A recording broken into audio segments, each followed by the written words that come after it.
Now, 20 years ago, Lithuania was one of the nations that rejoined the European family. EU accession has changed this country, this region, and Europe. And now to speak more about it is Prime Minister Ingrida Šimonytė. Thank you so much for sitting down with us, Madam Prime Minister. Good morning. Now, just briefly on that history, 20 years, 2 decades, what has been the most significant contribution and the biggest milestone for Lithuania?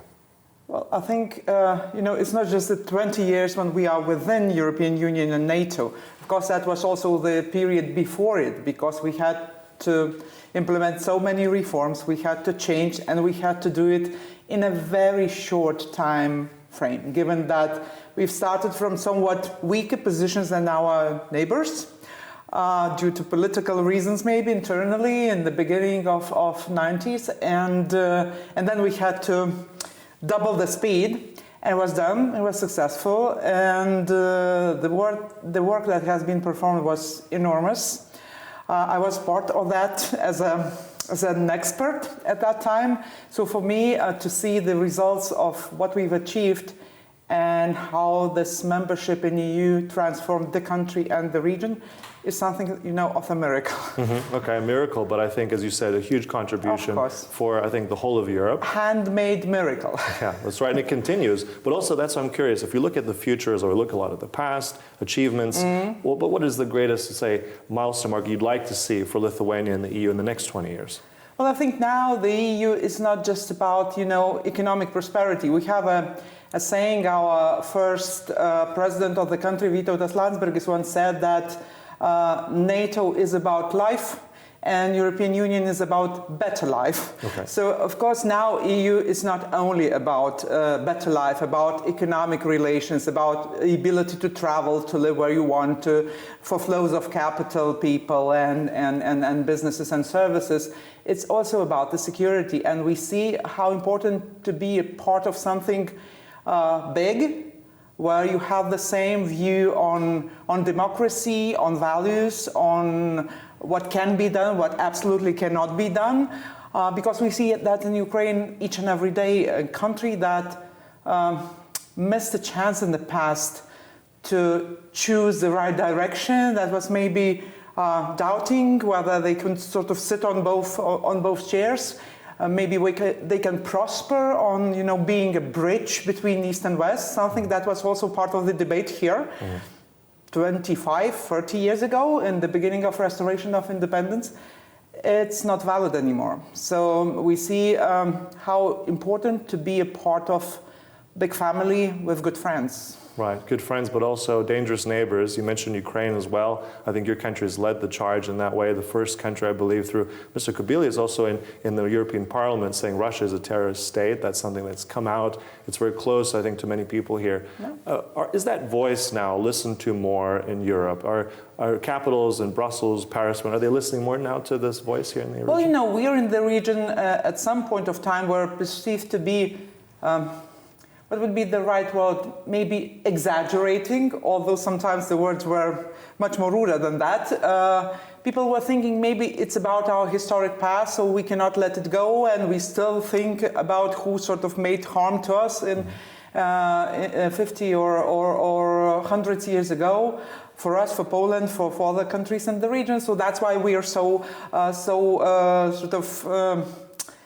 suspicious about what happens in Russia, but it was not about suspicion. It was about seeing the things that that happened in the past. As we saw those imperialistic narratives coming up from time to time, and recently very, very often and very, very loudly.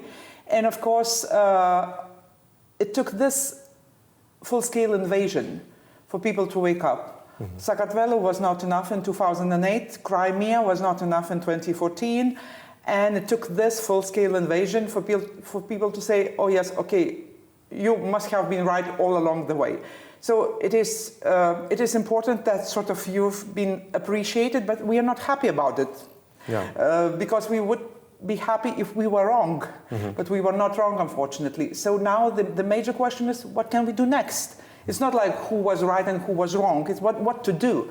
And now our major duty of democratic countries is to support Ukraine. Right. And it's not just supporting Ukraine. I mean, also, if we look at the core of that, the Maidan protest was about being part again of Europe. We saw the European flags. So that's why Russia hates it so much. Because one of the reasons why Russia is so pertinent about Ukraine is that the success of Ukraine, the European success of Ukraine, would be a blow to Russia. Because then Russian people would, whatever they sort of think about how inactive politically they are, they still can compare. And Baltic countries were always something like, they were a little bit not really us.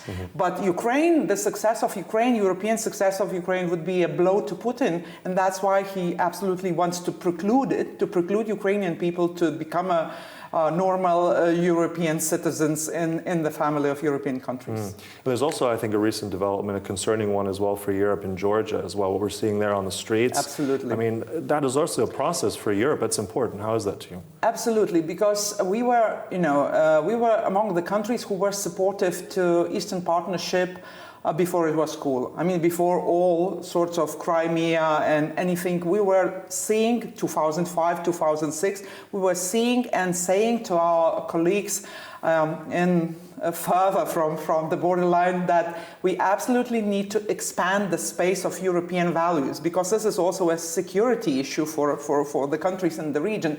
We need to expand this region of democracy, of free people, because otherwise, if we do not, then somebody else will do, and we know the guy's name. So it was always very sort of personal for us, this Georgian and Ukrainian and Moldovan aspiration to be part of European family. And I see it as a devastating situation that we see now in Tbilisi, where the current government is copying laws of Russia, basically, and is trying to impose this on people who are very European, who are very sort of willing to be part of European family. So I think the government basically goes against the will of the people now.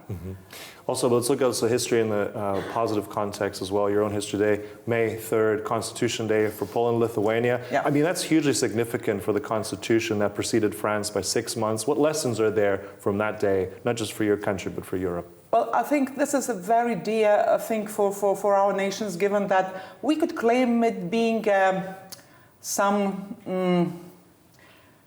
European Union of the sort at that time, where the Constitution was issued, and the fundamentals in the Constitution were very, very European. It's a pity that due to imperialistic ambitions of Eastern neighbors that did not live well. So I think there are two lessons. That one lesson is that we have to fight for our freedom each and every day, because otherwise there will most probably be somebody who will not like us as free people and who will want us to behave and to live differently. And then the other thing would be that the good ideas are still living through centuries, and if people really do want to be free citizens, then they somehow will fight for it and will reclaim their identity, their country back, like we did in 1990. Yeah, and also I think a new change is happening. We have the German brigade here, NATO brigade, that's going to be here permanently. That's something historic for Germany, also for this region. How does that signal a change here in this region? Well, I think the general attitude of European countries has changed dramatically recently. Not us, not Lithuania, Latvia, Estonia, or Poland, for that matter, but other countries, because this understanding that we can still live on the peace dividend after Second World War, I think is not there anymore. And the understanding that you cannot all the time rely just on the United States to be your security guarantee is not a fair position. So many countries are increasing their defense spending. Defense industry is sort of slowly but surely picking up also in Europe, because we see how complicated it is when we have to rely on political decisions of US Congress, and we need to supply Ukraine with ammunition and other things Ukraine needs.